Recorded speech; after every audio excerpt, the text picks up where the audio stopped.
on today's Story Beat. And I remember one time pitching to Bette Midler, of all things. I don't know why I was in a room with Bette Midler at her house. And she'd never met me. She never heard about me other than someone recommended me. And she said, I want to hear all your best ideas. Everyone tells me you've got great ideas. I don't want to brag and I don't want to surprise her by showing her I can pitch her 10 great ideas. But I said, okay, I'll tell you my 3 favorites. And I pitched them really quick, which always sounds like a parlor trick, but it's kind of what I do. And she looked at me, because most people who are pretty smart have never heard someone pitch 3 or 4 really good commercial ideas right off the top of their head. It's not because I'm so good at pitching, it's because I've accumulated good ideas. She looked at me and she said, who are you? This is StoryBeat with Steve Cuden, a podcast for the creative mind. StoryBeat explores how masters of creativity develop and produce brilliant works that people everywhere love and admire. So join us as we discover how talented creators find success in the worlds of imagination and entertainment. Here now is your host, Steve Cuden. Thanks for joining us on Story Beat. We're coming to you from the Steel City, Pittsburgh, Pennsylvania. My guest today, Robert Kosberg, is best known in Hollywood as the king of the pitch for his ability to sell movie and TV stories to producers. After graduating from UCLA's film program, Bob took a succession of minor entertainment industry jobs while also writing scripts. He then moved to New York to work for a producer where he found the time to look for his own material. He found a true story and was able to option it. Upon later returning to LA, Bob began pitching this one true story idea while creating others. He found what he was always looking for, simple, high concepts that no one knew about. A second true story sold to Lorimar that Bob and his writing partner wrote for that studio. Bob discovered that he was best at creating and or finding great commercial material and then working to package those ideas with talent. Pitching is a major component of his success, which helped to launch his career as a producer. Bob learned that there is great power in ideas. In time, his reputation grew as a pitcher of good material, and he was dubbed the king of the pitch. As a result, he has had first-look deals with most of the studios and somehow ended up with an unusual career based on pitching ideas and stories. Projects that Bob set up, some of which he also helped to produce, include 12 Monkeys, In the Mood, The Hardy Men, Wild Pitch, My One and Only, Commando, Kick, Keeper of the Flame, A Novel Life, Stepping Out, and Born to Shop, among others. Bob's favorite response to people who say, good ideas are a dime a dozen, is to respond, no, bad ideas are a dime a dozen, good ideas are 1 in a million. Bob is also the author of the very useful book, How to Sell Your Idea to Hollywood, which I've read and can tell you is filled with valuable advice on how to develop ideas, pitch them, and sell them to Hollywood. I highly recommend it to you.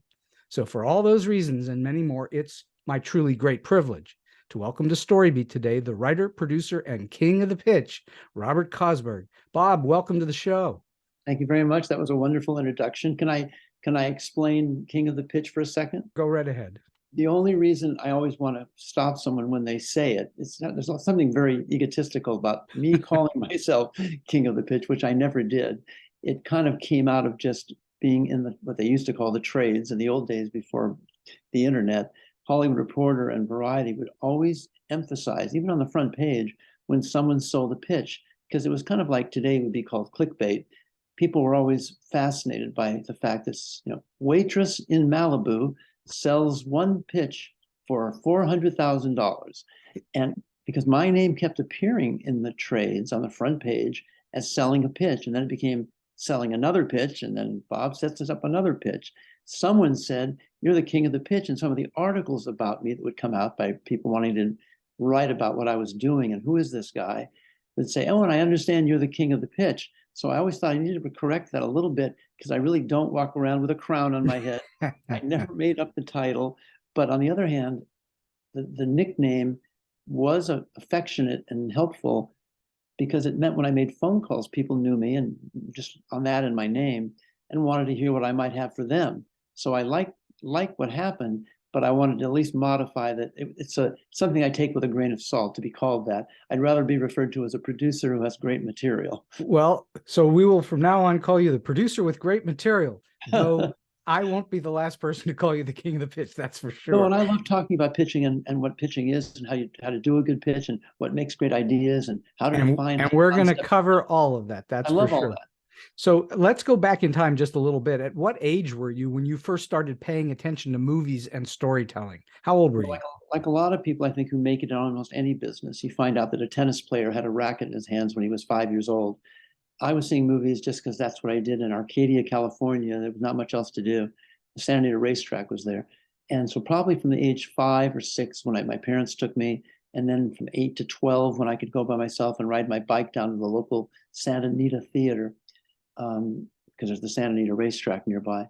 I would sit in the theater in the dark and watch wonderful movies. And I have great memories of those early movies that I saw, not any one particular movie that changed my life, but just loving movies.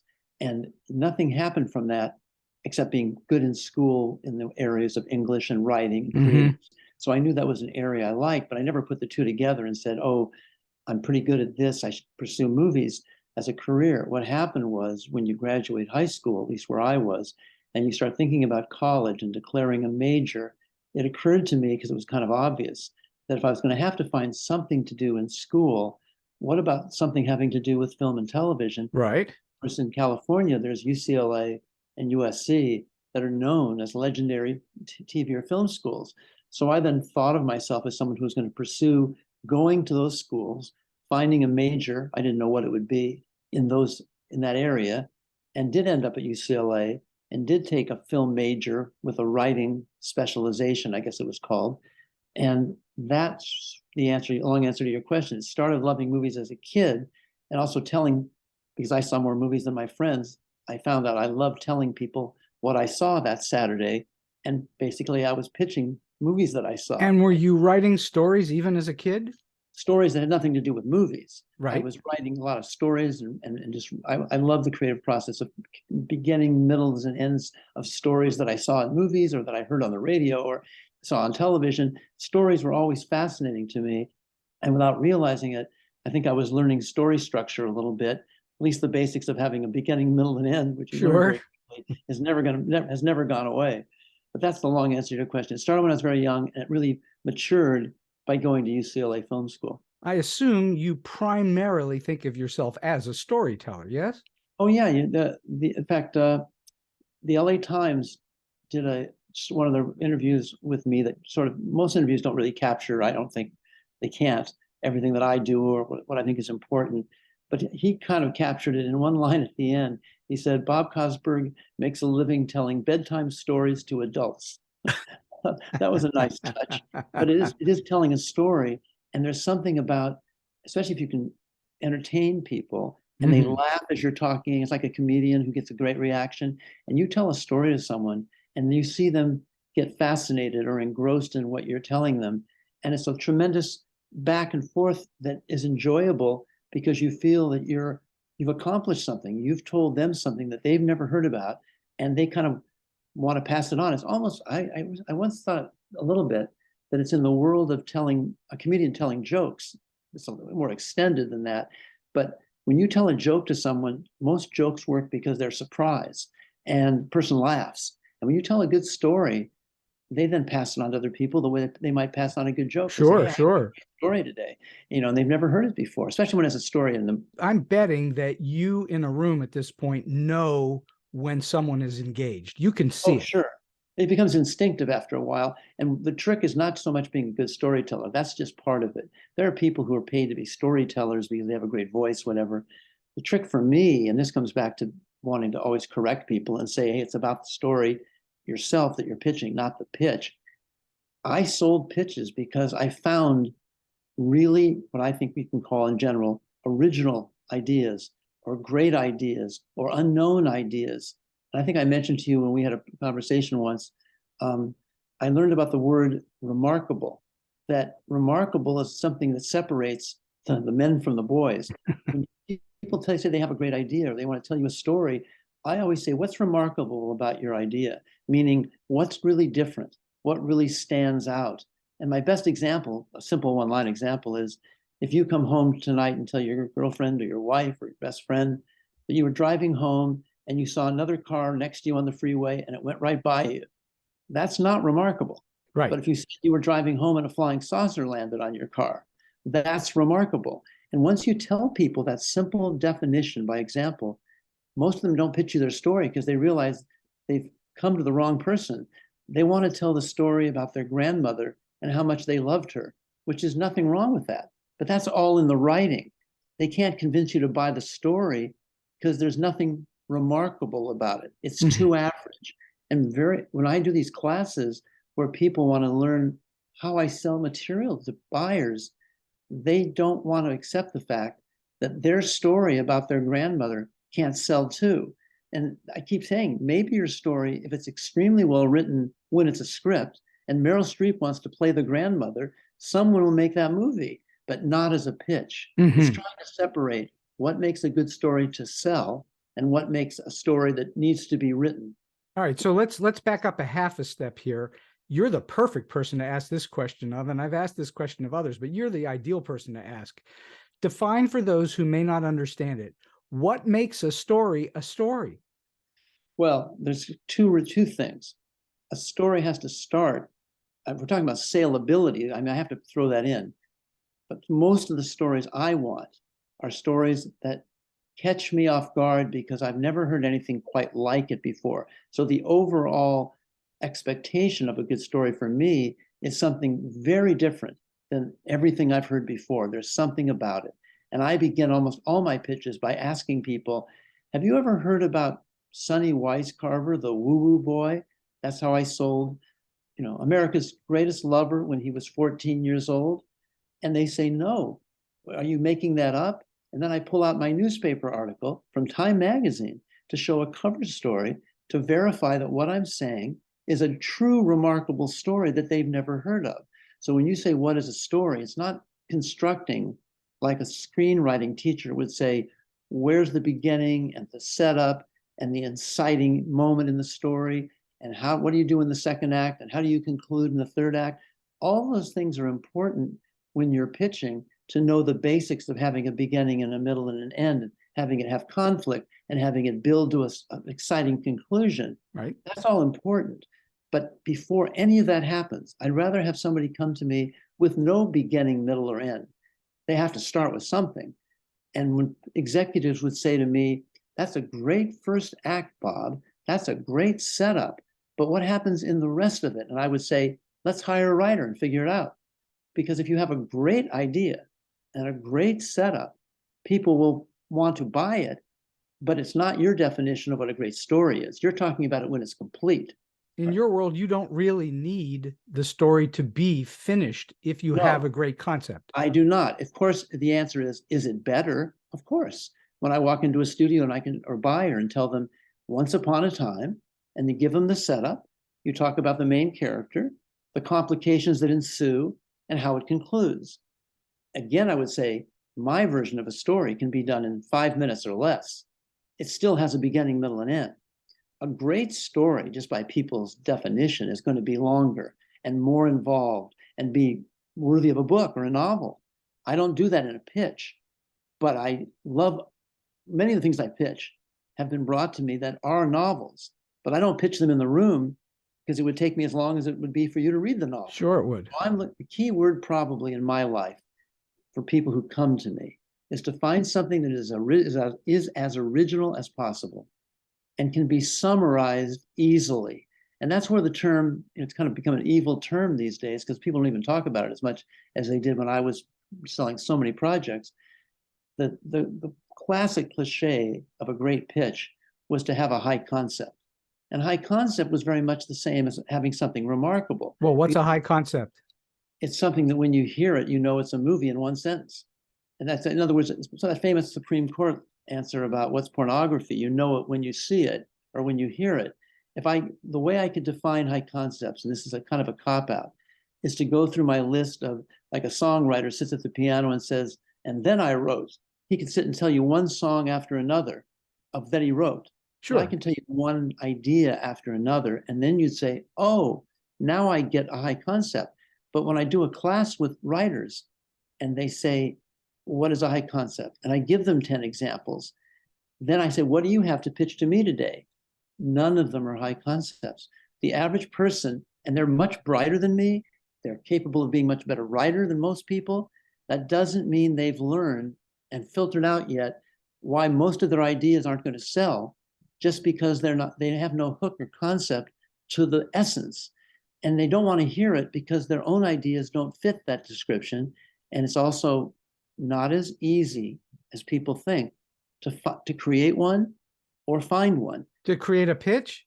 To create a high concept. Oh, a high concept. Sure, they're very hard to find. If you were told tonight to go home with a yellow pad of paper or sit in front of your screen, either way, and type in not just 10, but one high concept idea, you will fail, because everybody fails. If you had great high concepts, you'd sell them all, because you're not Steven Spielberg pitching E.T. You're not Brian Grazer pitching Splash, A Boy Finds a Mermaid. In other words, you have to come up with an idea first that is worthy of being pitched, not just something you like.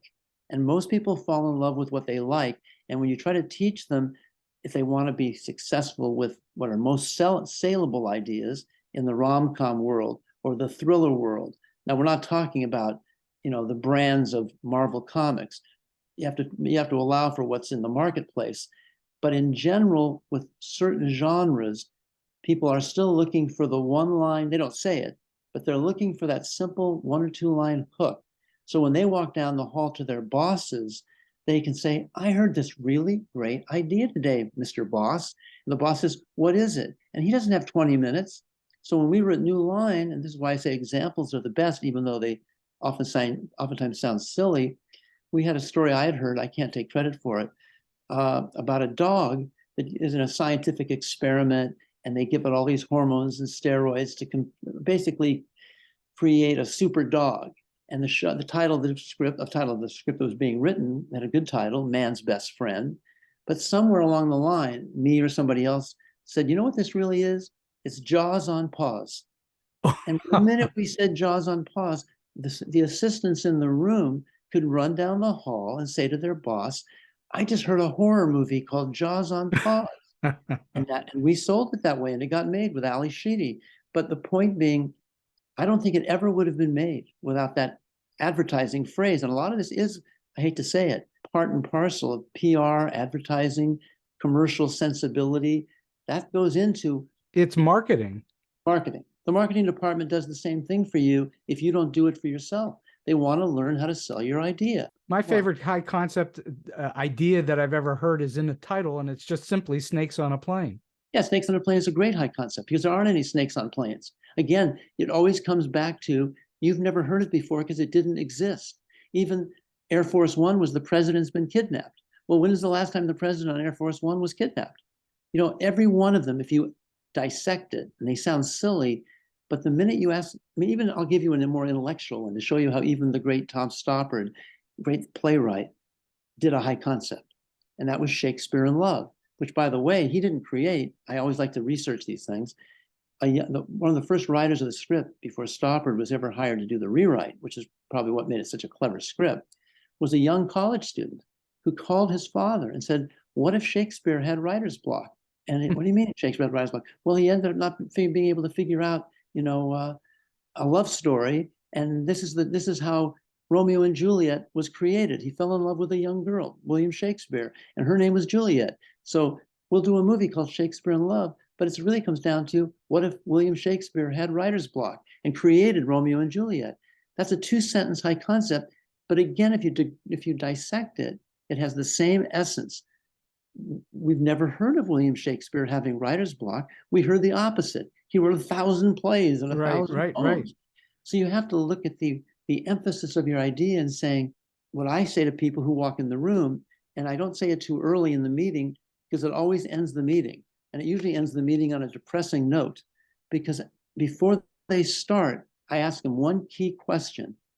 Tell me something that's different about your idea. And they can't, because the essence of it, there is no difference. It's a relationship to their father, which might be a wonderful story.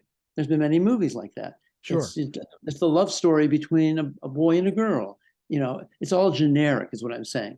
So how can I pitch it?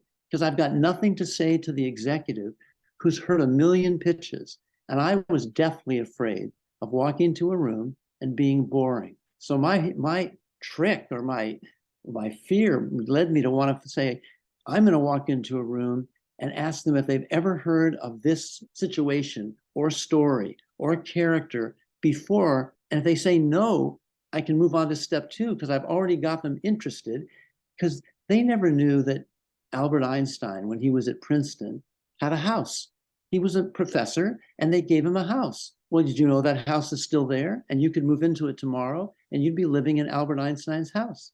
And what if you discovered a secret room? That's the whole pitch. But it's because the article in the paper, many of these stories come from articles from reporters who sort of are discovering high concepts without realizing it. I always thought these reporters from the magazines and the newspapers could make millions of dollars in Hollywood if they just stopped typing for the magazine and came to me or came to Hollywood with the story they had uncovered, because that's why they called them features. They featured a unique thing that would make you want to read the article and turn the page. They couldn't just write another murder. It had to be something, a twist in the murder, like Strangers on a Train, the Hitchcock classic. 2 guys make a bet with each other that they'll kill each other's wives. Well, no one had heard of something like that. There's probably been 100 ripoffs since then. But when it was pitched and when it became Hitchcock's movie, no one ever knew 2 men make a bet, with each other, an arrangement to kill each other's wives. That was a classic, which always proved my point that high concepts don't have to mean they're silly or they're dumb or they're comic book-like. They can be as intellectual as Tom Stoppard's Shakespeare in Love or as Hitchcock Strangers on a Train. Where does the line get drawn once you've sold a pitch and you've pitched it based on just the concept and there's no script yet? Right. Can you speak to what makes a good story good beyond that pitch? Well, sure. Now you're talking about the one thing that I was always quick to point out, because I never wanted to say that we're all done once I would leave the room, especially as a producer. Now we come to the next key component. And if I'm the producer with a good idea, I always say, and oftentimes I line it up before I walk in the room, here's the basic idea or story. And here's the writer, Mr. Executive, that I want to write this project. If I'm the producer, I'd love to have a great writer sitting next to me. But if I can't, I have a list of names of writers who write in that field, and I give those examples and say, if you really love this idea and you see the potential in it as a story, let's hire one of these writers, and then they don't have to pay me. I mean, I'd like it if they option my story, and sometimes it works out that way. But oftentimes the next step is to hire a writer, and they develop the story. Oftentimes I work with them because I already know the story even more than I pitched it. Oftentimes they create a second act and a third act that was never there, as you're pointing out. Right. But many of the pitches, even though I pitch the abbreviated summary, I do have a beginning, middle, and end many times. Right. A writer still has to be hired by the buyer to now transform that from a verbal pitch onto the page. And the best writers will take that high concept and turn it into a movie. And everyone, when they watch, the funny thing is when people watch the movie a year from then, or if you're lucky, 5 years later from then, they won't remember what a great high concept it was. They won't remember the original germ of the idea that made everybody want to come see it. Their friends ask them, what did you like about that movie? And they'll talk about the actors and the actresses. Exactly. And they might mention the overall story. But I like to remind everybody, none of that exists until someone like me has an idea, like a light bulb, that goes off in your head. And you say, what if? What if this happened? What if that happened? And you realize you've stumbled onto one of those 1 in a million high concepts, one of those 1 in a million ideas that is so strong unto itself that everything else follows from that. So I can be jealous a little bit or resentful a little bit when they say, that was a great script. Boy, that writer. Well, that writer may have been given that great idea. He didn't necessarily come up with it himself. And I don't take credit for all the great ideas, but what I mean is I look at every movie and sometimes I trace it back because I want to know, did that writer who wrote that script make up that idea? And oftentimes, no, they were given it. So when they say a writer has a tough job, they have to start with an empty page. That's not true. A writer doesn't have to start with an empty page unless they're the creator. Right.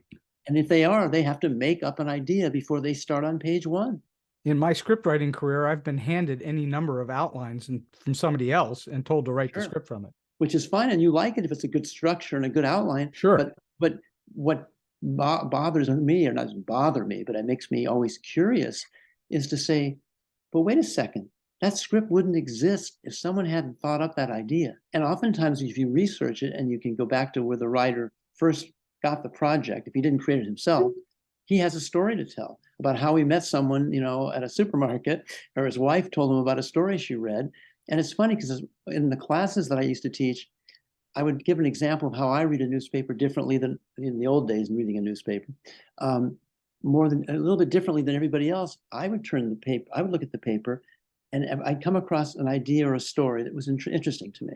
And I wouldn't turn the page until I finished it. But if I didn't find anything, I just kept turning pages because I was searching for that diamond in the rough. I was looking at the news sources for ideas.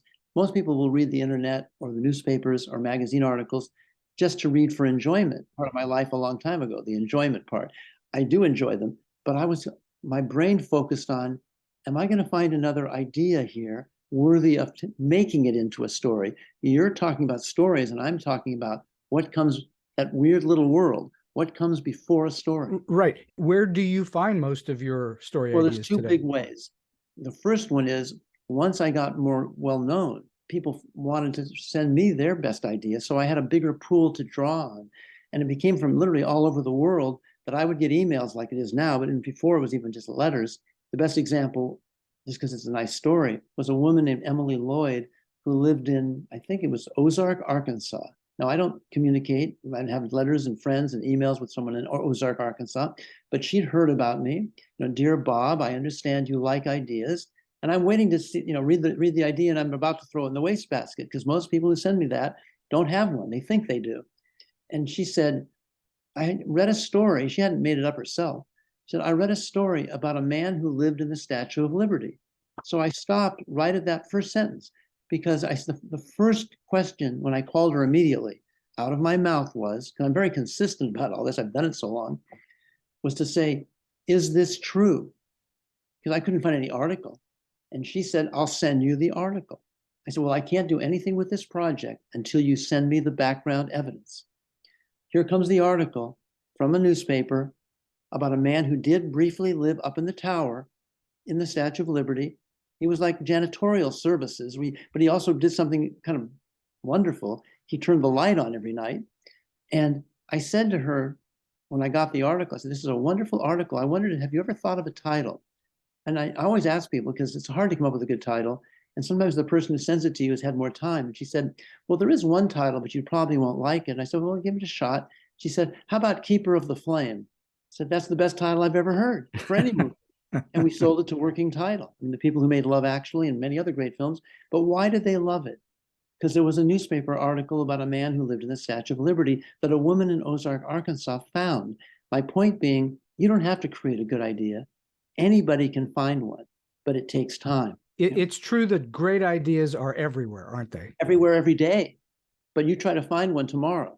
But you will find one if you keep your eye out for it. And I had the ability, the luck, to have access to people who knew my reputation. So I was flooded with material. Of course, most of it didn't work, but I had the patience and the perseverance to sit with a wastebasket and just throw things away until I hit that one.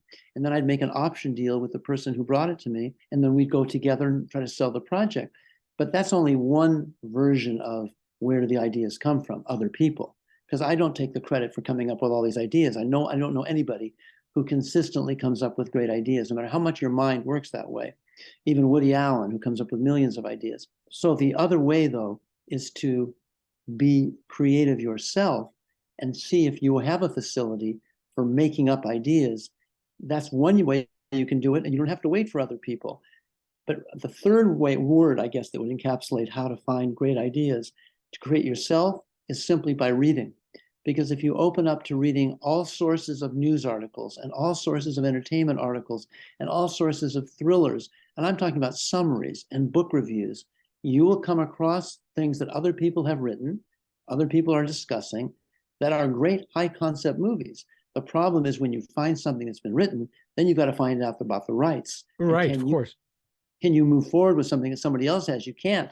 You can't steal an idea, but you can make a deal with people who've written a book or a magazine article, and I've done that all the time.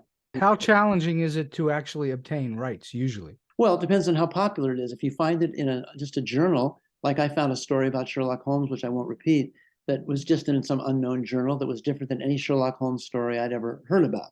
And I was able to call somebody who was associated with this story and made a very inexpensive, like a $500, even a shopping agreement, they call it, that allows you to make a partnership with someone and give them more money when the movie's set up or made. So I could acquire material for almost no money with the agreement that they had a contract that if I ever made any money, they got paid too, which is always the best way to say it, because then no one feels you're stealing or ripping anything off. You're saying, we're in this together. So I make very inexpensive deals up front, because you can never promise people when you have, quote, just an idea, which is the worst thing for me to hear, because I know things are more than just an idea. I make a promise to them and to myself that they're my partner. They're not going to be a producing partner, but we're partners in the idea. And they're going to get the majority of the money from that idea, not me. I'm going to have an option with them that gives me permission to sell it on their behalf. And they know they're protected because I don't even negotiate. I say, look, you can ask the buyer for as much money as you want to compensate you for an idea. And the problem you get into is sometimes you make an agreement with someone where you're trying to be fair and you kind of screw yourself because the person has no reality of the movie business and they think everybody's going to give them $1 million. And I remember, I don't know if it might have been the woo-woo boy, the 14-year-old boy, where we went and tracked down one of the women. The studio said we needed to get rights from one of the women who'd had an affair with Sonny Weiscarver when he was 14 years old. Of course, today it would be politically incorrect. And we got the woman through a detective agency to agree that we could tell her story in the movie. And then I said to her, being very, I think, fair and honest, said, you got to tell me so we can tell our lawyers or tell the studio, what do you want, how much money to have permission to use your name? She said, I want 2 red Ferraris. And I knew I was sunk. So we ended up not putting her name in the movie. So she lost 2 red Ferraris and the other people that made deals got paid. So you can't overreach and tell everybody because you have an idea you expect to get $1 million. What percentage of people are you dealing with that are not professionals in the industry? What percentage? So at least 60%. 60%. 60% of where the best ideas come from. I make more deals with writers who are professional, probably because they're more likely to have something I want to hear, and I meet with them because if they have a good idea, I'm already one step ahead because they are a professional. So I'm not meeting with all those people who send me emails, but I get so many ideas from those people that those ideas then become part of my inventory. So it's probably, when I first started out, 75% of the pitches and ideas were mine. And then I started realizing I was limited and I should try to find other people, which I did, and it dropped down. So now I sell maybe 25% of my own ideas, because I still create ideas and I still think I have good ideas. But I know that out there in the world, nobody, I don't think anybody, no matter how brilliant they are, can have as many good ideas as the public does, because you can't read everything. And just finding those diamonds in the rough ideas, people don't, even with the internet, you can't possibly, you'd have to read all day, 24 hours a day. And how would you even know what sites to go on? And if you, someday the artificial intelligence, the AI, I'll have a bot right here on a computer, and I'll say to the bot, tell me some remarkable movie ideas, bot. And the bot will spit out, if the bot can be made to understand what a remarkable idea is, and the bot will spit back to me the best remarkable ideas that are available currently that no one's ever thought of. And it'll be interesting to see if a robot can be smarter than human beings about finding high concepts. But someone's going to do it. Most professionals, including myself, have the experience of going to a party or an event of some kind and meeting somebody for the first time. And they say, what do you do? I'm a writer. And the next thing you know, they're telling you a story that they think that you should write. Yes, that happens every time. That happens to me all the time. It happens to me in elevators and restrooms and libraries. And but you're the guy that can actually turn it into something. Yes, most of the rest of us can't. But the flaw in that is I have one big advantage over you because people bring me all this material. That's true. Mm-hmm. The flaw is the material they bring isn't very good. Well, of all course. The stories you hear at parties and all those stories that people come to you and say they have a great idea. I don't want to say it never is, but it rarely is. Because what people think are good stories are mildly entertaining. And every now and then you'll hear one that's special, that's, quote, remarkable, that is a high concept. And I never turn my back on people and say, don't tell me. All I ask them to do is to be brief. Because if they can't tell it to me in a short, certainly less than 5 minutes, then I have a hard time spending all my time listening to pitches. But I mentioned to you when you were asking about projects, there was a writing team who came to one of my seminars, and I felt guilty because they came to the hotel. It was at the Roosevelt Hotel on Hollywood Boulevard. That's why I remember it. And when I came out, they kind of cornered me, as people do. They corner people when they want to get an autograph or when they want to talk to you. And I'm not famous, but I'm used to being cornered by writers who want to tell me their great story. And I always say, well, here's my email and you can email me. And that's the way I end it, because I'd rather read their email and not have to tell them why I didn't like their idea. Sure, of course. These two people said, can we just tell you the high concept? I mean, they knew that's what I looked for. And I'm not going to try to do it now, but it was something about two young teenage best friends, two women, two young girls. And I remember that in 5 minutes of the story, not their story, 30 seconds of their story, the best friend died. And then these two people, the original girl who died, who now is a ghost, comes back into the story, and she and the ghost have this adventure. And it was an amazingly clever idea to team up two best friends. So it wasn't a sad, depressing story about death. It became how these two people changed each other's lives in a very clever way. And if I gave you the title and I gave you the twists of it, you'd see why it was more than just a character who dies and another character who lives. That's too generic. But I said, I kind of like this idea, and you have a great title. Why don't you send me one page tomorrow of just what you pitched me here in the lobby of the hotel? And within 2 days, I had Kate Hudson and Drew Barrymore both saying they wanted to do it off of the one-line pitch because it was that clever. Wow. It's unfair of me to rate it like that because I'm not revealing the truth, because I'm still dealing with that project. But the point being, I didn't turn my back on those two people. I listened to it, and they had the needle in a haystack. The story I'd never heard before, a story that was not a depressing story about death and often takes place in heaven and you can't really understand it. It wasn't complicated at all. It would attract a female star, which was great. So I picked up the phone, and that's one of the things that I have that a lot of people don't have. So I know a lot of my success is attributable to having access, because even when I started, I had to get my projects to people who could do something with them. And most people, and the reason I get so many things submitted to me, I'm one step further along than they are. Sure. People don't have agents. They don't have lawyers. They don't have managers. If you become a professional writer, that's the first thing you get. But everybody who wants to do what I do, they don't have agents or lawyers or managers. So where are they going to go? You're more than one step ahead. You're several steps ahead. Well, I'm being modest then. But I certainly have one thing that is probably a key to all of this, which is power. Ideas are power, but then getting them to people who also have power is incredibly the key to everyone's success, because even famous people still have to go to the studio bosses.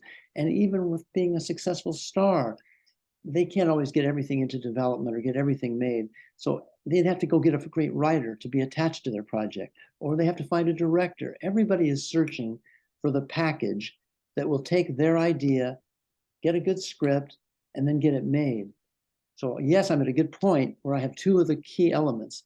I have that great idea that people want to get excited about, and the idea is a magnet, because with the idea, I find myself sitting in rooms with everyone from Hugh Grant to Barbra Streisand to, I can't remember all the big names, Will Smith, that I've sat in rooms with because they've heard I have a great idea, and now my reputation is good enough that they're willing to gamble with this guy. They've already checked me out. And I remember one time pitching to Bette Midler, of all things. I don't know why I was in a room with Bette Midler at her house, and she'd never met me. She never heard about me other than someone recommended me. And she said, I want to hear all your best ideas. Everyone tells me you've got great ideas. I don't want to brag, and I don't want to surprise her by showing her I can pitch her 10 great ideas. But I said, okay, I'll tell you my 3 favorites. And I pitched them really quick, which always sounds like a parlor trick, but it's kind of what I do. And she looked at me, because most people who are pretty smart have never heard someone pitch 3 or 4 really good commercial ideas right off the top of their head. It's not because I'm so good at pitching. It's because I've accumulated good ideas. She looked at me and she said, who are you? And in other words, she was and I think Mike Ovitz, who was the big famous agent at CA, had recommended me to her. And so I was lucky that I came in highly recommended by her agent. But I have to overcome the stigma of everybody thinking, oh, I have to listen to a long story. Right. I have to listen to someone who says they've got a good idea, but they don't. So I'm always trying to get past that, which is why I can alleviate their fear when I can walk in and say in one sentence, an alien comes to Earth because he's on vacation and he wants to spend his vacation on Earth, and we're going to call the movie Alien Vacation.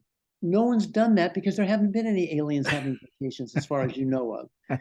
So the minute I pitch that and someone says, an alien on vacation, when you meet the alien, and now I'm starting to digress, but I remember the fun of discussing this with people once we're in business. And he says, well, what's the alien? And I said, he's someone who's just looking for a place to go on vacation. And he said, he's at the alien travel agency, which makes travel a whole different meaning. And the travel agent's saying, well, there is this place that's way out of the way called Earth. I don't think you want to go there. And the guy says, no, that sounds interesting. And when you cut to him and he's arriving on Earth, he's just like any tourist. And the fun is watching what an alien goes through, which it changes the whole movie. And it goes. That's a classic fish out of water story. Yeah, exactly. All these ideas. It's good that you say that. Even when you think you're pitching something original, there's that famous cliche that writers' classes always say, there really are only 6 plots altogether. I can take every single idea I've pitched and reduce it into the plots, but they weren't specific. The general conflict of somebody kills somebody, somebody loves somebody. Where's the spin? Where's the difference? I have pitched many, many, many times over many, many years, and it's always the hardest part of the game for me because I get very nervous, as many people do. And I have a sneaky hunch that you don't get nervous. And but there's a part there that makes me better in that one area because I love performing. I love talking. I love sharing an idea that I already think in my head is so commercial, they're going to want to buy it. So I walk into the room with a kind of cocky confidence that isn't really that appealing. And they don't think I should be walking in acting like I'm so cocky and confident, but it keeps me from being nervous. Because I know when I walk in, they're going to be at least interested and probably want to make me an offer to do it.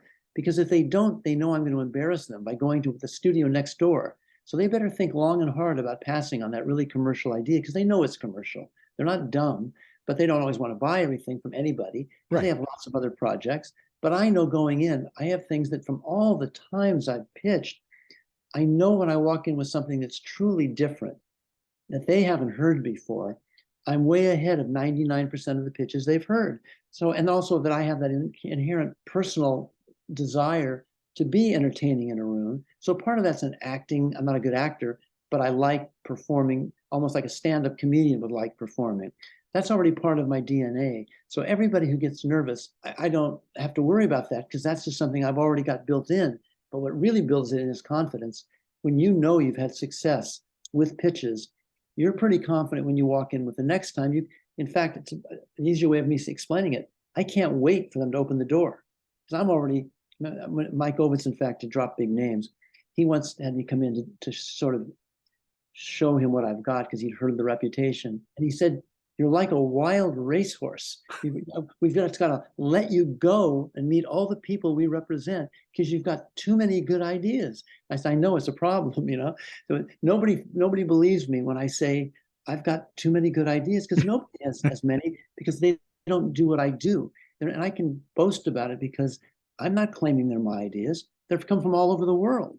I just make a science out of finding them. When people come to you, do you have them sign a release of some kind, or how do you do that? No, because I know that if they don't have the rights, I won't pursue it. I want to hear the story, decide if it's good, think about it, and then I call them and find out, does anybody else know about this project? Did you create it by yourself?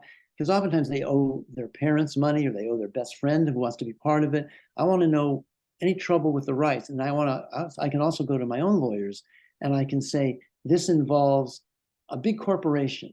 Can I do? One guy came to me recently with a story, and I can't say the words of it, and it involves a very famous lawsuit. It wasn't famous, but the story was very original about what one person did to take on like General Motors. And I said, well, can I do this? Because the people at General Motors aren't going to give me rights. This is really insulting and embarrassing to what this guy did to General Motors. And the lawyer said, no, it's freedom of speech. It's fair rights, it's called. I'm probably saying the wrong words. Meaning it's under the fair use doctrine is what it's fair called. Use. Everything that's documented and everything that's just historically true and you can prove it, you don't have to get any rights. And so a lot of times I've had stories where people pitch me things and they involve real people who aren't famous. And I say, well, look, we'll make a phone call. And if we can get the person to sign over legal paperwork that says we have permission and they're going to get negotiated with and all that, then I move forward. I don't move forward with anything unless I go through that arduous process. The best example is I told a producer friend of mine that I had heard a true story about the classic film It's a Wonderful Life.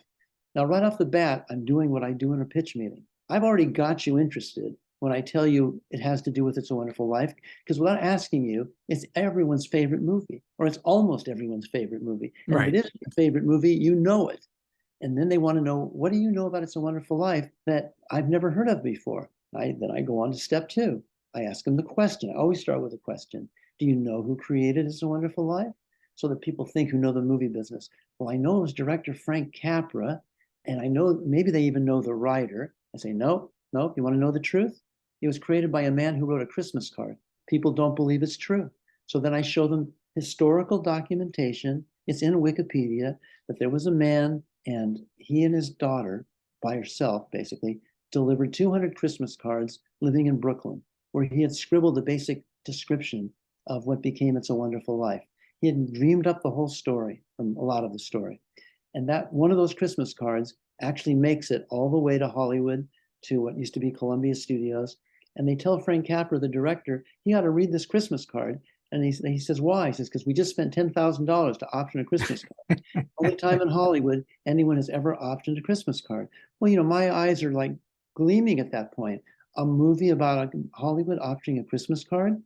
And eventually, we had to track down the estate because Philip Van Doren, who was the man I'm talking about, had a granddaughter, and we called her. I said, look, I'd like to give your father the credit for something he created and nobody knows his name.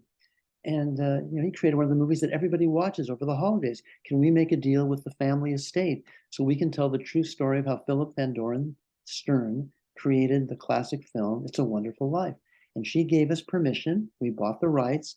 We then found a writer, we developed it, and it's now going into production, it looks like. All because all I wanted to do was be curious about, is it true that I had heard this historical fact about It's a Wonderful Life having a Christmas card as a background story?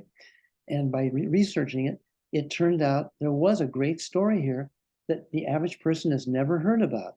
So it will make a wonderful Christmas movie, I think. And we'll have people playing Jimmy Stewart and people playing Frank Capra, and all that will be part of the story. But it really is a father-daughter story. And that comes from falling in love with true stories that no one's ever heard about. And you can spend your life searching for true stories and never find anything as good as that, because it gave me the brand of It's a Wonderful Life without having to buy any rights. So everyone knows that selling a brand is probably the easiest road to success, because the minute you start out with being able to reference that you're doing a story about the brand, chances are the brand isn't available. Disney and Paramount and Warner Brothers have already bought all those stories about Barbie, the doll. Although if any story you come across, you say, boy, I'm looking at this Barbie doll. I'll bet you I can make a deal to get the rights to Barbie. Well, that's Hanna-Barbera or whoever it was. The rights have been owned by Sony for 20 years. Now Margot Robbie's doing it for another studio. But that's been in development forever. And if you thought what a great idea Barbie would be for a movie, you'd be right. Selling Barbie as an idea is a very good idea in the sense that it's very relatable and you're starting with a brand that everybody's heard of. Will they make it a good story? Will they make it a good script? We'll see. You need the brand. In pitching, how critical is it that it be totally clear? Being clear is everything. The more confusing you are, the more you aren't clear with what you're saying, the more you just stumble around throwing things around that are not in chronological order, the more you don't summarize a simple premise, a simple beginning, middle, and end, the more you lose your listener and they're not even paying attention after 3 or 4 sentences. Mm-hmm. The more you can engage them, you can almost on your one page circle every single sentence as it progresses and say, am I saying everything I need to say simply and coherently and dramatically that keeps moving the story forward? What most writers do, especially writers, is they're so in love with their stories and all the things they want to say that they deviate from the main plot line. Your main plot line is like the yellow brick down the road of the Wizard of Oz. You just want to stay on the yellow plot line and don't go to the left and talk about their grandparents, and don't go to the right of talking about a divorce one of the characters had, and don't ever say, this is the character who has blue eyes and these people have blonde hair. The more you divert from the plot, the more you're confusing your listener, because their brain just wants to hear the basic plot of your story. And once you've given that, I always say you'll have plenty of time to talk about what color your main character's eyes are. Once they start in pitching to me and they start by saying, Bob, I have this story. It's this character who was born in Los Angeles and he has blue hair and red eyes. And I stop. I said, Bob, don't tell me anything about any of the characters and how they look. Don't tell me any dialogue.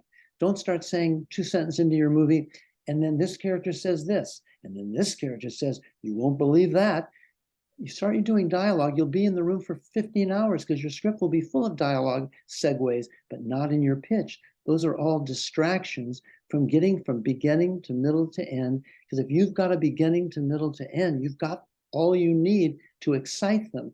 All the rest of it is to be discussed at a later date. How important then is it for you to, as you're pitching, to know the characters that you're pitching about? I mainly stick with the main character and maybe one character they meet along the way that causes the most conflict. I'm much more interested in the plot. I don't even need to know the characters' names, other than to keep it clear. Once you tell me in the first act that there's this main character and he's going through a divorce, and now he's decided he's going to murder his next door neighbor. You've told me in 2 sentences, it's about a guy who's going through a divorce and he's on his way to murdering someone. That may not come in to fill 50 pages of a script, but you're moving the story with this. Like if you have to outline your plot, you first look at what are the biggest moments in a coherent plot that need to be said to make the listener know what this is about. Well, you need to know he's going through a divorce. You need to know he's about to try to kill somebody. You need to know that then he's on the run. You need to know that he's captured by the police, and you need to know he escapes.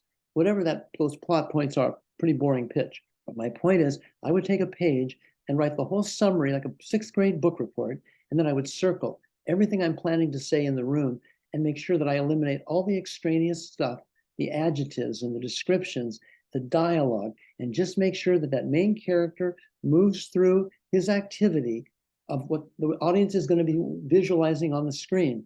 You're pitching to someone who has to visualize what you're saying. And the best stories are easily visualizable. And if you say there's a plane flying in the sky and a man jumps out the window and he's hanging on the wing, you're better off than saying anything else, because a listener can understand a man hanging on a wing. You're pitching things that are visible.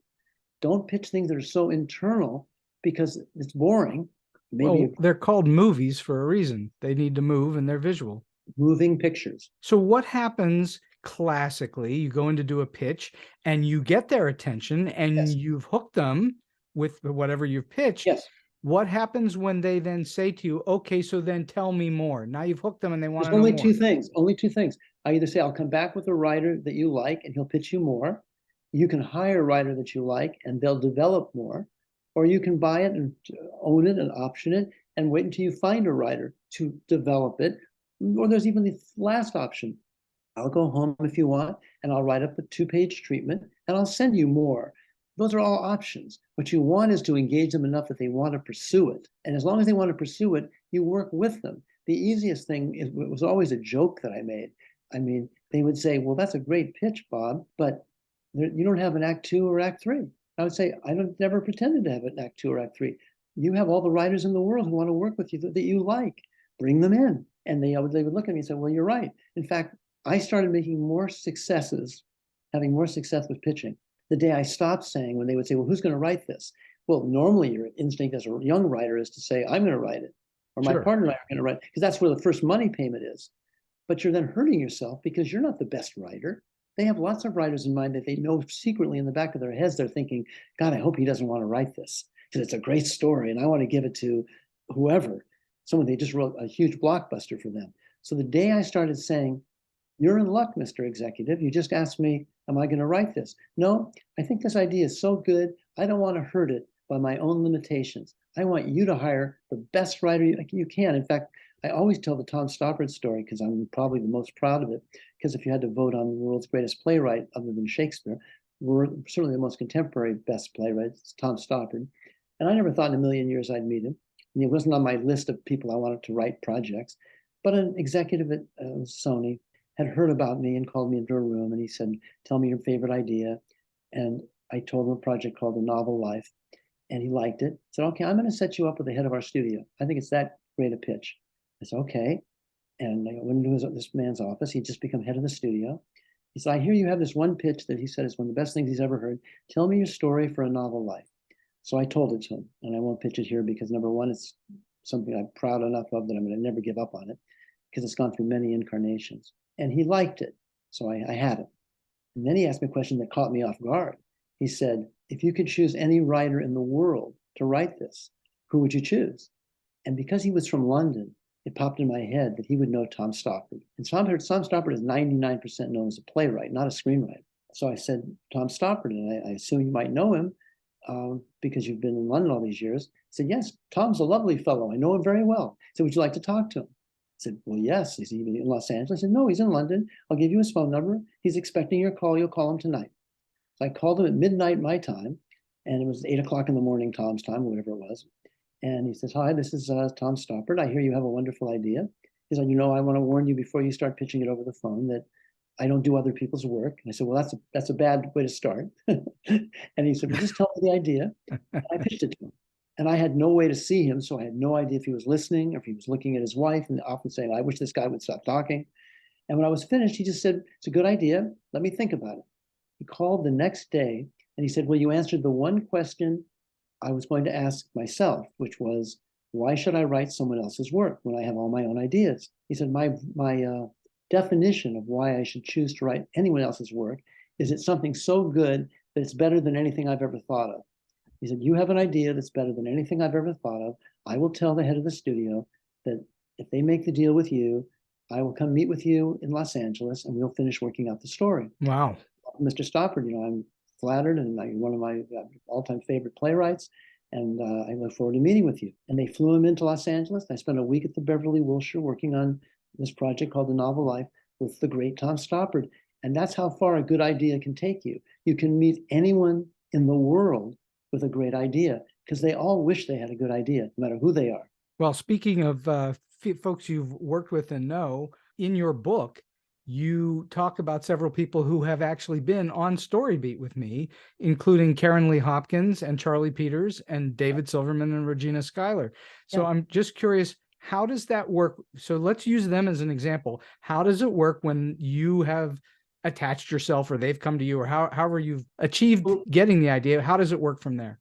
Well, it's a very simple process. These are all different stories. The easiest one, because I don't remember how Karen and I met in the bookstore in Westwood, and she told me a story, which I didn't repeat it to Charlie, and Charlie liked it. And Charlie developed the whole pitch, and he sold it directly to Fox.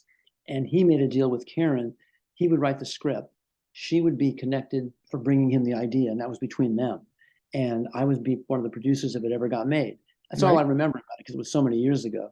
The one that's more clear was Stepping Out by David and Regina, because they had a story that caught me, and that famous line, "You had me at hello."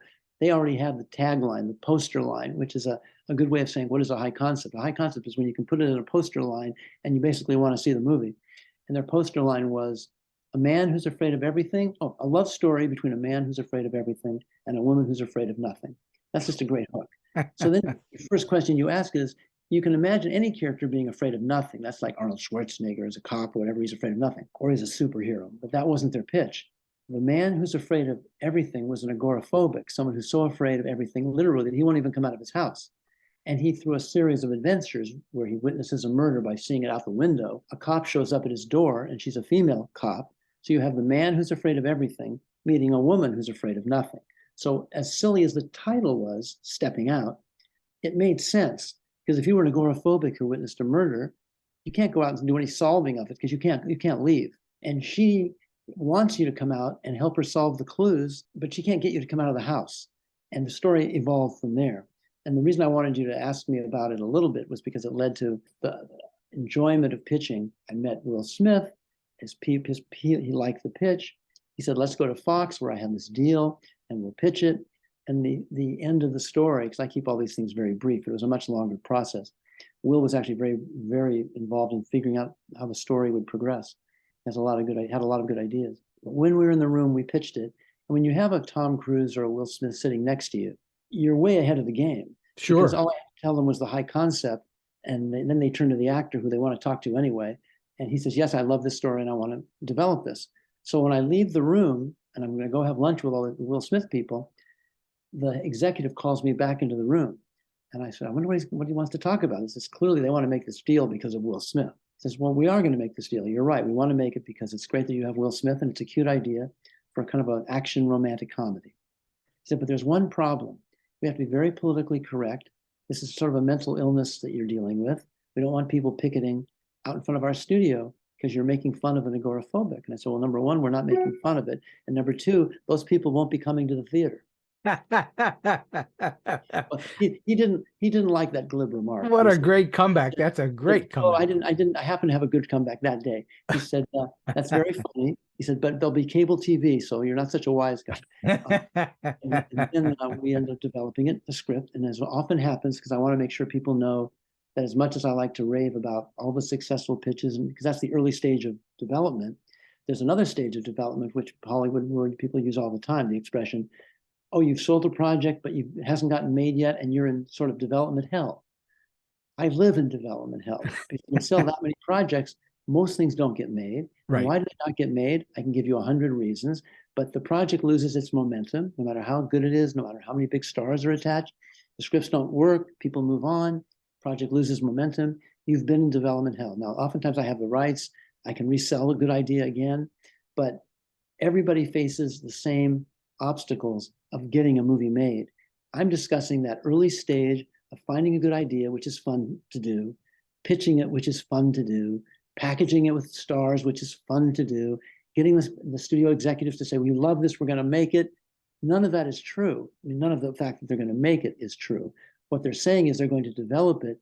And if all the stars are aligned, the movie stars and the stars in the sky, your movie will move through, the script will move through development, and one day they'll announce they're making it. But most things that go into development don't get made. It's just that they're simply that's the facts of life. Right, sure. But you also write in your book that it's possible to have too high concept of an idea. What's too high concept? Well, there's two things. One is to have a really original idea that's so original that nobody can relate to it. In other words, you can make up anything and you can say, well, a man flies into the sky and he visits 27 different planets and he does all these supernatural things and he saves Earth. You can say all that stuff. It's silly. It's too outrageous. It's too high concept. It's too full of ideas that don't have any relatability. High concepts are clever, smart, original ideas, but they still retain things you can relate to. Like even in the current movie that won all the Academy Awards, everything happening all, that story. That movie may be all over the place and it may be like too many things happening, too many storylines. But if you look at Wikipedia, they summarize it in one sentence. It was a mother-daughter relationship that gets resolved at the end, and she saves the world. But it's at its heart, it was a simple story between the characters and what she has to accomplish. My point being, you can go too far trying to impress them with how outrageous, how wild, how crazy. That's what too high concept is. And by the way, you can be too original in a bad way, which is something you're just saying things that are nonsense and nobody understands it, or too original in that 10 years from now, people are going to say, I heard that once. It's really a brilliant idea, but I wasn't smart enough to understand it. There were ideas that when Kubrick was doing the robot HAL in 2001, there's a great moment in that when Kerdier, I think, is the actor, and he's the astronaut who is basically realizing that there's problems on the ship, and he's asking the robot computer to reboot, turn down, turn off. And the robot basically turns to him and says, I don't think so. In other words, the robot is taking control. He's far ahead of human intelligence, and he's taking control of the whole ship. Well, that was 30 or 40, 50 years ago. I don't know when HAL 2001 was made. 1968. Very good. I was close, 50, 60 years.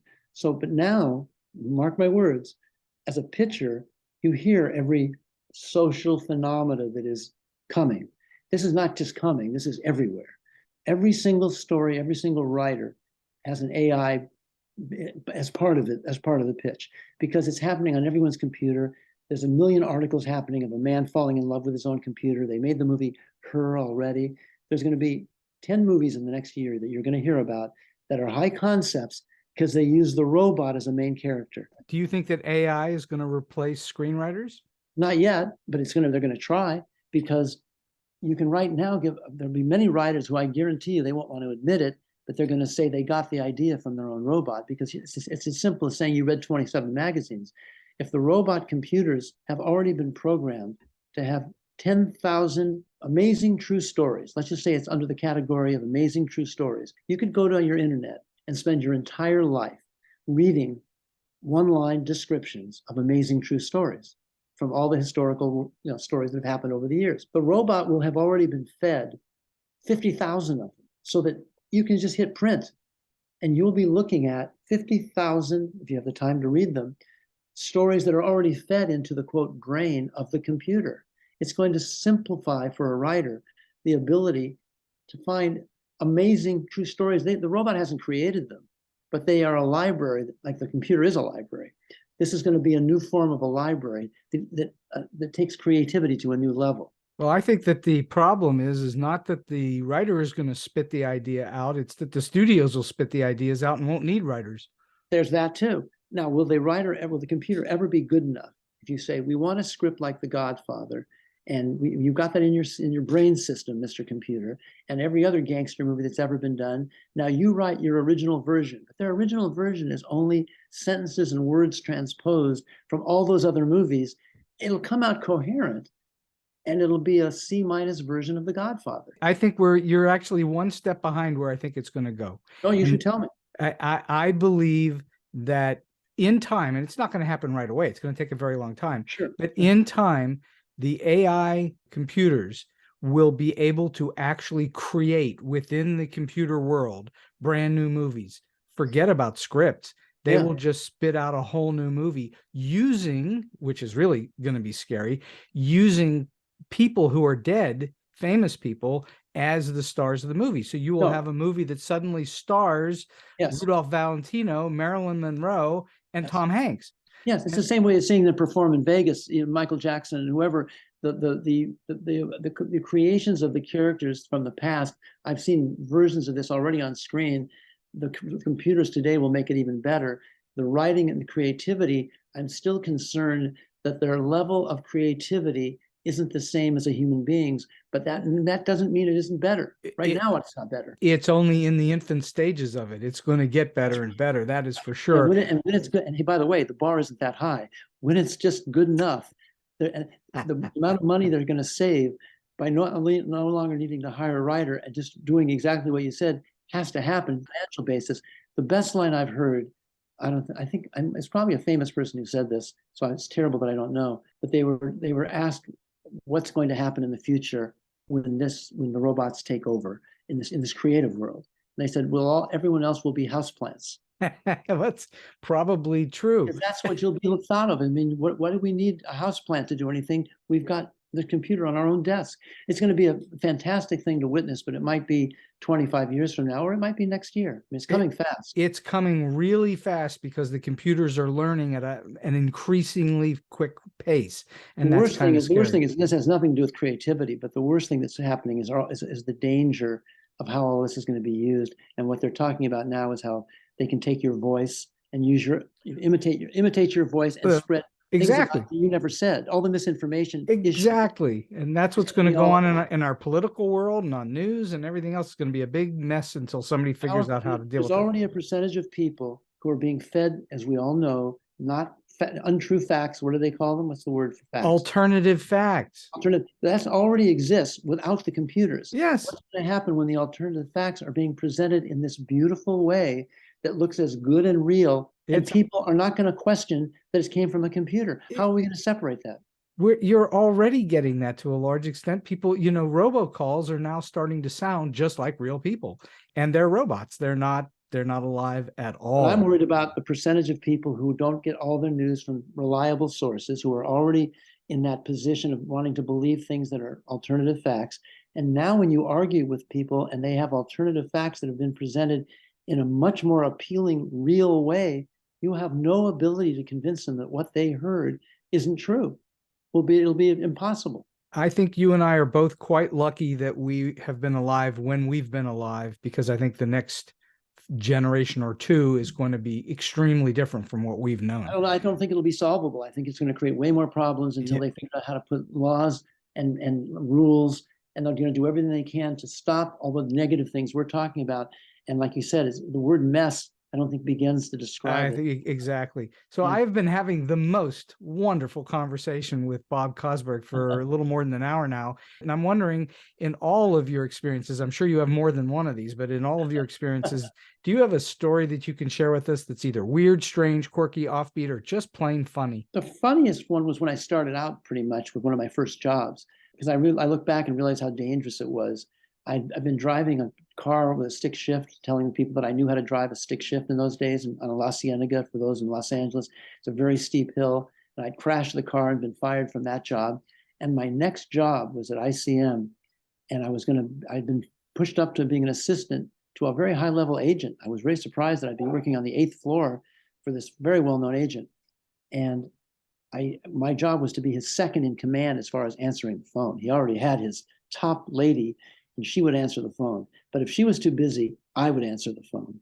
So that was all I had to do. And then once in a while, if I got lucky, they'd give me a script and they'd say, read this and cover it. And I was learning something very important, which was what makes a good script. But one day he said, we have an actor coming in. I don't remember who the actor was, but this was the typical job of an agent. We've got to find this actor a job. He's going to leave our agency if we don't find him a job. So we're having all the agents on the 8th floor meet in the conference room, and his actor's going to walk in. And I said, well, why am I there? And he said, you're making everyone's drinks. Well, number one, I didn't drink. Number two, I couldn't mix a drink if my life depended on it. So that was the day I poisoned half of Hollywood. That's the only story I remember, because I thought I was going to get fired. Were they spitting it out? No, I don't remember any bad consequences other than my fear of going to the bar, wherever it was, and trying to be the bartender and not knowing what any of these drinks were. And then coming back and apologizing and saying, oh, this is vodka and orange juice. That's about all I could say. And that would just be a screwdriver. Exactly. But the truth is, like all stories have a good and a bad. I graduated in that job to being more of a reader, which I thought was a good job, but it's also a job you'll go blind every day if you have to read 15 scripts and write coverage. What was that script about? But by the time you leave that 1-year apprentice of reading scripts, I can tell you, when you said, how do you know what a good story is?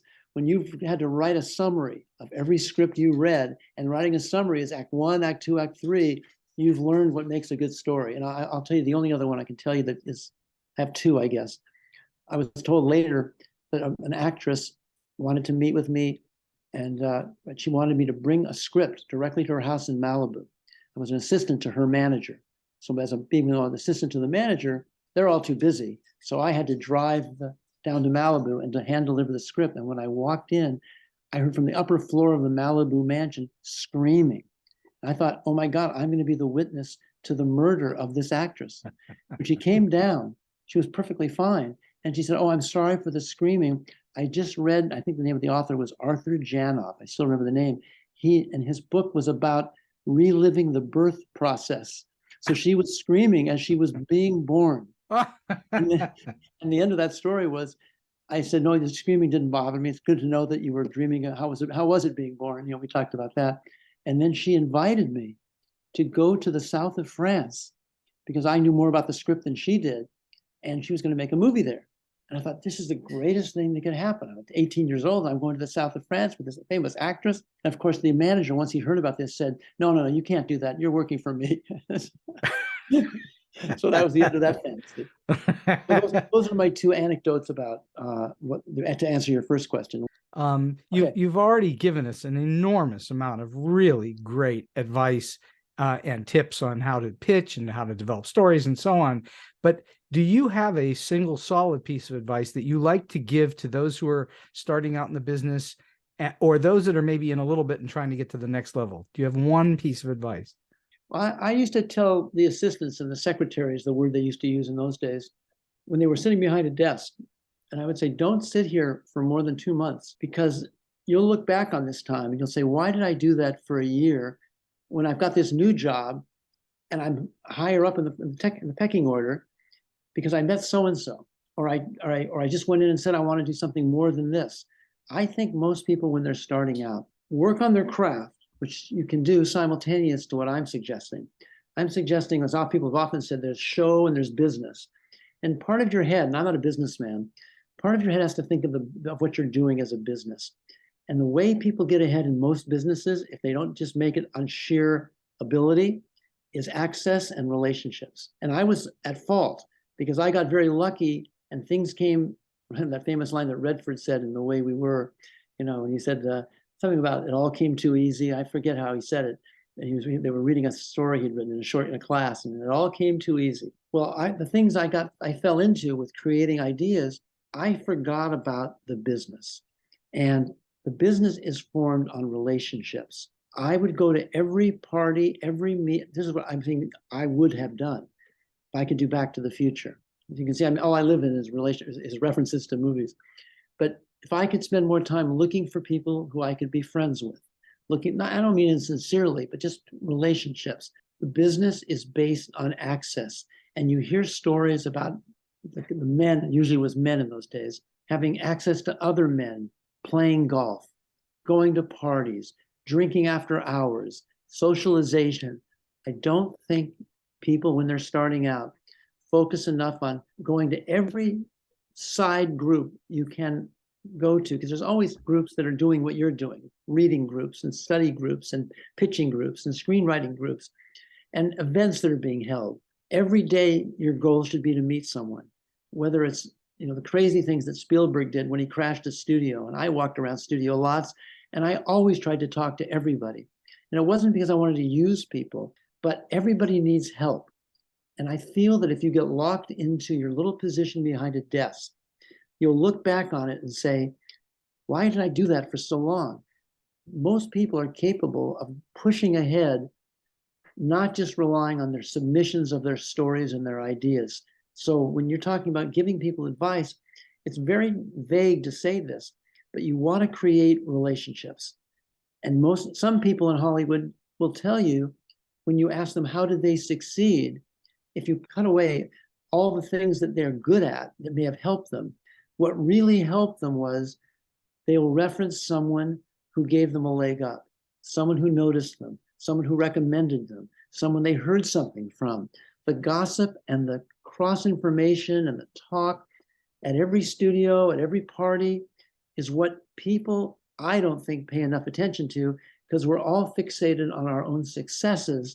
And you can go home every night as a writer and pray that you're going to write the next big script. And you might be one of the talented people who gets an agent, and you don't need any of this dumb advice I'm throwing out.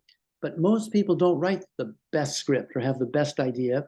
And the people I meet who have the best jobs don't tell me how they got the job because of their great talent. It's way more common for me to hear, so-and-so introduced me to so-and-so. So-and-so told me about this availability. If you're not thinking about who can I meet tomorrow? Who can I talk to on the phone? Who can I email? Who can increase my oneness to two-ness, three-ness, four-ness, five-ness, so my connections in Hollywood, in the industry, grow? And they're not your best friends, but they're people you begin to communicate with. And I guarantee you, out of all that communication will be lucky breaks. You need, on top of talent, even more than talent, I would say. There are too many people I know who have no talent by their own admission, and they have very successful careers. And that old expression, I know it sounds cynical, but that old expression, it's not what you know, it's who you know. It's who you know. And for sure, you're talking about the linkages of a career and Yes. how one thing leads to another, leads to another, leads to another.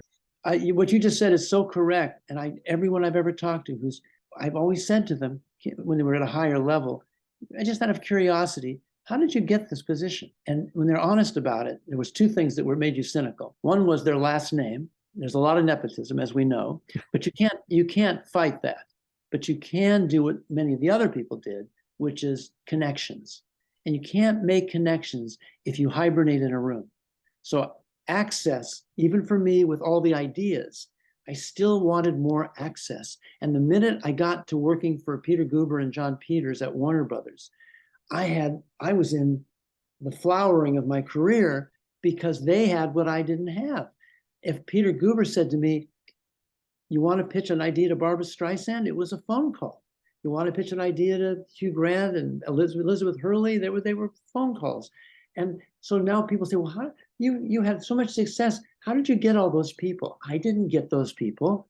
The people I worked for who had access gave me access. So it made me look like I'm telling stories about my pitch to this star and my pitch to that star and they're this director.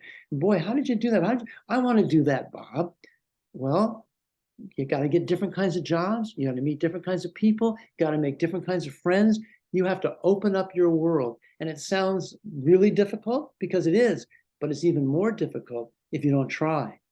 And if they go home and all they try is to work on their pet project, I admire it, but I think they're cutting themselves in half because the business is the business and the talent is over here on the left. And how frustrating is it if your talent is really justifiably worthy of great success? And even then you wonder, why isn't it happening? And I'll tell you why it's not happening. Number one, you don't have the access to get your material seen by enough people. And two, maybe your talent is at a lower level, or maybe your talent just happens to be at the wrong time, the wrong place. So you need to fight against the bad odds of Hollywood. I always believed in trying to play the odds. And people say, Bob, you're pitching 10 ideas. You'd have so much more success if you pitched one. And I always said, but what if they don't like the first idea? I always had a backup. Now, sure, I shouldn't pitch so many ideas in a room, and I never tell people to pitch 10 ideas in a room, but I had them, and I gradually watched the ideas rise and fall in the Hollywood insane system that it is. If you allow the system to dictate to you, are you going to succeed or not? I think you're not. It's like going to Vegas with a quarter. You want to play all the odds, have more chances at the tables, so you'll win once in a while. And by having lots of ideas and meeting lots of people, I had better chances. And I look back and now every single project I sold happened. Not just, yeah, they had to be good ideas, but even Commando. If I had met a young woman who happened to be on a desk at CAA and knew how to get to famous producer Joel Silver, I couldn't get to Joel Silver. And she said, Bob, that's a really good idea. I said, well, these two writers pitched it to me over lunch. I want to get the script they told you about to Joel Silver. I said, are you kidding me? And she sent it, and I got a call, and Joel said, I want to meet with you and the young woman from CAA, and we made a deal. And the irony was, for entertaining stories, I can dovetail to your first question, it was the worst deal I ever made and the best deal I ever made. The worst deal was the credit we were supposed to get was diminished, and we ended up on the very back end of the credits after the Kraft Food Services credit. But the contracts protected us in one area. There's a thing called, gross points and net points, and we were protected because we had a contractual connection to the famous producer Joel Silver, and he had a very favorable contract. So when the movie Commando started making a lot of money, Joel got very sizable checks. And who got a portion of those checks? Me and the young woman behind the desk at CAA. Yeah. And I get a check every year because I made friends with a secretary assistant at CAA. None of that would have happened. Yes, it was a good idea. Yes, it was a good script, but I had to be friends with the right person. Well, that is really a true tale of the way that it works in Hollywood almost every single day, and such great advice that if you don't meet people, you aren't really going to get very far. So it's all about that. You need talent and you need people. Indeed. Bob Kosberg, this has been a spectacular almost 90 minutes of StoryBeat. Well, I hope I moved up on your list of all-time great interviews into the top 10. You're definitely up there. There's no question. This has been just... I don't want to diminish all the people you have because they were probably great too. I've had a lot of great people on the show, but this is really great stuff. All right, well, let's talk later, you and I. I'd love to know what you think is good and bad. So I can't thank you enough for coming on the show. Thank you so much. All right. And so we've come to the end of today's StoryBeat. If you like this episode, won't you please take a moment to give us a comment, rating, or review on whatever app or platform you're listening to. Your support helps us bring more great StoryBeat episodes to you. StoryBeat is available on all major podcast apps and platforms, including Apple Podcasts, YouTube, Spotify, iHeartRadio, Stitcher, TuneIn, and many others. Until next time, I'm Steve Cuden, and may all your stories be unforgettable.